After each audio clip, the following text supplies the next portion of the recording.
Hello student, मैं EMSR और आप देख रहे हैं EMSR स्टडी सेंटर। बच्चों, आज फिर से हम आप लोगों के लिए लाए हैं मैथ का जो एक्सरसाइज 1.1 का पहला सवाल हम कर चुके हैं। यूक्लिड विभाजन एल्गोरिथम के द्वारा HCF कैसे निकाला जाता है, उसमें 3 था सवाल, और आज हम दूसरा क्वेश्चन लेकर आए हैं। इसमें ये पूछा गया है कि दर्शाइए कि कोई भी धनात्मक विषम पूर्णांक 6q + 1 या 6q + 3 या 6q + 5 के रूप का होता है, जहां q कोई पूर्णांक है। q कोई पूर्णांक है। विषम मतलब बिजोड़। सम क्या होता है? सम संख्या और विषम संख्या। सम संख्या मतलब ऐसा संख्या जिसे पूर्ण रूप से 2 से काटा जा सकता है। जैसे 4 को हम 2 से काटेंगे तो पूर्ण रूप से कट जाएगा, 2 दूना 4। तो ये हो गया आपका सम संख्या। सम संख्या में अगर 1 जोड़ दिया जाए, कोई भी सम संख्या में 1 जोड़ दिया जाए तो वो विषम संख्या हो जाता है। तो ये हो गया विषम संख्या। तो हम ये इस क्वेश्चन में है विषम पूर्णांक। धनात्मक मतलब पॉजिटिव, मतलब ऋणात्मक नहीं, माइनस वाला नहीं।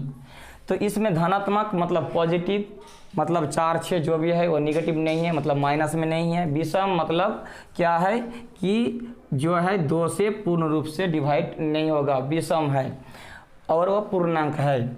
वो क्या है? 6q + 1 या 6q + 3 या 6q + 5 के रूप में होता है।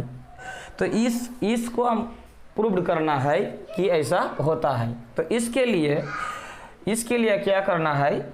आपको यूक्लिड विभाजन एल्गोरिथम जो है उसका फॉर्मूला को अपनाना है। यूक्लिड के अनुसार यूक्लिड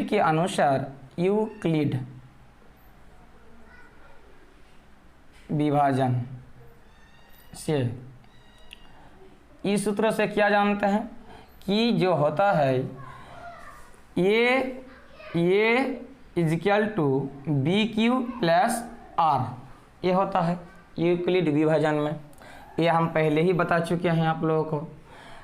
अब हम यहाँ मान लेते हैं इस मैथ के लिए, माना कि यहाँ जो धनात्मक विषम पूर्णांक बताया गया, धनात्मक विषम पूर्णांक, इसमें जो धनात्मक विषम पूर्णांक के बारे में मान लेते हैं कि ये है, जो क्या है? भाज्य है, डिविडेंड भाज्य। और अब ये जो फॉर्मूला है ये = BQ + R, इसमें R के रूप में 1 या 3 या 5 मुझे ये प्रूव करना है कि होता है जो विषम है। पहले तो हमको ये जानना है कि ये यूक्लिड के अनुसार ये = BQ + R जो होता है, ये R का मान जो होता है, ये R का मान हमेशा B से छोटा होता है। हमेशा क्या होता है? B से छोटा। और 0 से बड़ा होता है या 0 के बराबर होता है। ये भी यूक्लिड के अनुसार है कि ये = BQ + R जो होता है, तो R का मान होगा हमेशा 0 या उसके बराबर या उससे बड़ा, लेकिन B से छोटा। अब धनात्मक विषम पूर्णांक बताया गया है। हम मान लिए कि धनात्मक विषम पूर्णांक जो है वो क्या है? ये है। अब इस B यहाँ BQ, तो BQ जो है, यहाँ जो B है मतलब जो डिविजर है, मतलब जो भाजक है, यहाँ क्या है? B। यहाँ B = कितना है? 6 है। मैथ के अनुसार 6q, यहाँ अगर q रख देते हैं तो कितना हुआ? 6 होता है। तो ये हो गया विषम पूर्णांक, वो मान लिए। b का मान मुझे मिल गया कितना? अगर 6 है तो संभावित जो होगा, संभावित r जो होगा, r का मान होगा संभावित r = क्या हो सकता है? यहाँ क्या कह रहा है? r 0 हो सकता है, 0 हो सकता है और 0 से बड़ा, लेकिन b से बड़ा नहीं। तो 0 के बाद आएगा आपका 1 2 3 4 5। b से क्या होगा, छोटा होगा। तो b का मान कितना है, 6 है। तो b का मान जब 6 है तो 6 तो नहीं हो सकता, तो 5। b से बड़ा भी नहीं हो सकता, b के बराबर नहीं है, b से हमेशा छोटा होगा r का मान। तो r का यहाँ जो संभावित मान होता है आपका, हो सकता है 0 या 1 या 2 या 3 या 4 या 5, इससे और दूसरा नहीं होगा। 0 से छोटा नहीं और b से बड़ा नहीं। यहाँ b कितना है, 6। अब हमें प्रूव करना है कि जो विषम पूर्णांक है वो 6q + 1 या 6q + 3 या 6q + 5 होगा। अगर यदि हम मान लेते हैं कि r का मान लेते हैं 0, तब क्या होगा, तब यूक्लिड के अनुसार जो है a = bq। b कितना है मेरा, bq मतलब 6q प्लस r का मान यहाँ 0।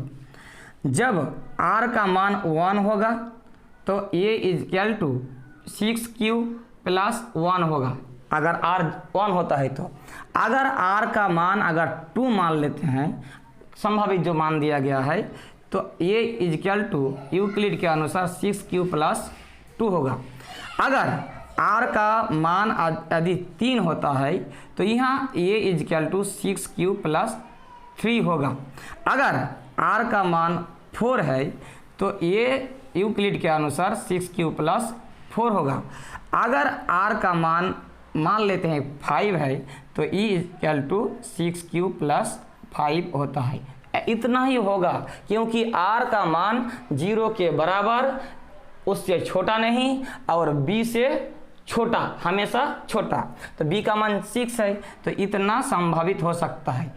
अब हमें देखना है कि इसमें से क्या मुझे मिलना चाहिए, विषम पूर्णांक के रूप में। विषम खोजना है, मतलब सम नहीं, विषम। तो कितना हो जाएगा, 6q + 1 या 6q + 3 या 6q + 5। अब यहाँ से अगर हम चेक करते हैं तो ये हो 6q। अगर 6q मतलब 6 के साथ कुछ गुना होगा, मान लेते हैं 1 है 2 है, कुछ भी रहे, 6 = 6 होता है, 6 दूना 12 होता है, 6 3 18 होता है।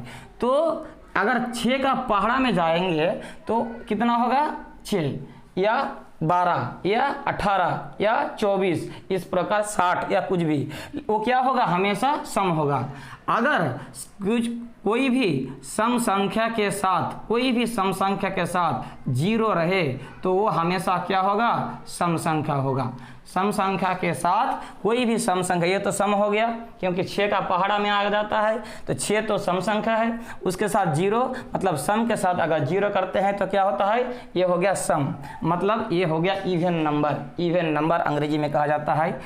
अगर जैसा अभी हम बताए थे पहले कि कोई भी सम संख्या में, मतलब मान लेते हैं कि 4 एक सम संख्या है, मान लेते हैं 4 एक सम संख्या, 4 एक सम संख्या है, मानना जरूरी नहीं है, 4 एक सम संख्या है, कोई सम संख्या, उसमें एक को जोड़ते हैं तो विषम हो जाता है। हम पहले ही बताएं, कोई भी सम संख्या में एक जोड़े तो ये विषम होता है। तो ये हो गया क्या, 6q मेरा सम संख्या है, और उसमें से अगर एक जोड़ देते हैं, मतलब कोई विषम संख्या, सम संख्या के साथ एक जोड़ना या कोई भी विषम संख्या जोड़ना, उसमें क्या बन जाएगा, वो विषम संख्या बन जाता है। तो ये हो गया विषम। तो अगर यहाँ सम संख्या पहले से सम संख्या है और 2 क्या है, एक सम संख्या है, तो सम और सम जब भी जोड़ेंगे क्या होगा, इवन नंबर आएगा, मेरा सम संख्या आएगा। अगर सम संख्या जो है मेरा 6q, इसमें 3 क्या है, इसमें 3 है विषम संख्या। अगर सम में विषम जोड़ेंगे तो क्या आएगा, विषम संख्या आएगा। क्लियर है। अगर यहाँ भी अगर सम संख्या 6q है और 4 क्या है, सम संख्या है, 4 2 से पूर्ण रूप से डिवाइड है, तो वो भी सम संख्या है, और सम संख्या को जोड़ते हैं तो क्या होता है, सम संख्या होता है। फिर यहाँ क्या है, ये सम संख्या है 6q, और 5 क्या है, विषम संख्या है। कैसे विषम संख्या है, 2 से पूर्ण रूप से ये डिवाइड नहीं होगा, तो सम और विषम जोड़ने से क्या आ जाता है, विषम। तो मुझे इस विषम पूर्णांक के रूप में मुझे क्या क्या प्राप्त हुआ, अब इधर चेक करते हैं। तो इधर मिल गया विषम 6 क्यूब प्लस 1, इधर मिल गया क्या 6 क्यूब प्लस 3, और ये विषम क्या 6 क्यूब प्लस 5।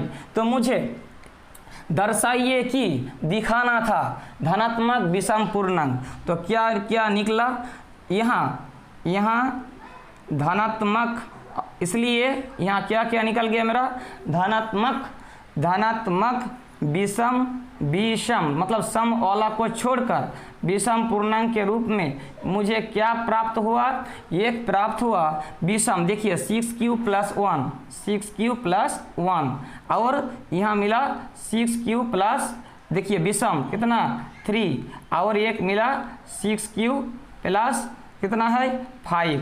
तो यही तो दिखाना था, ये और लगा सकते हैं, और तो ये हो गया 6 क्यूब प्लस 1, 6 क्यूब प्लस 3 या 6 क्यूब प्लस 5। इसके अतिरिक्त इसमें और निकलेगा ही नहीं, जितना भी है सम है। तो ये हो गया मेरा जो ओड नंबर होता है, विषम जो संख्या होता है, इस विषम संख्या में इस प्रकार हम दर्शाएं कि यही मुझे मिला। तो ये क्या हुआ, प्रूव्ड हुआ, ये हम दर्शा दिए कि इस प्रकार होगा, यही मेरा प्रूव्ड है, यही मुझे इस मैथ में दिखाना था। आशा करते हैं आपको हम समझा पाएँ। अगर कुछ भी डाउट है तो हमेशा के तरह कमेंट बॉक्स में ज़रूर लिखिएगा, और अभी तक मेरा चैनल को आप लोग सब्सक्राइब नहीं किए हैं तो ज़रूर सब्सक्राइब कर लीजिएगा, लाइक और शेयर करना मत भूलिएगा। धन्यवाद।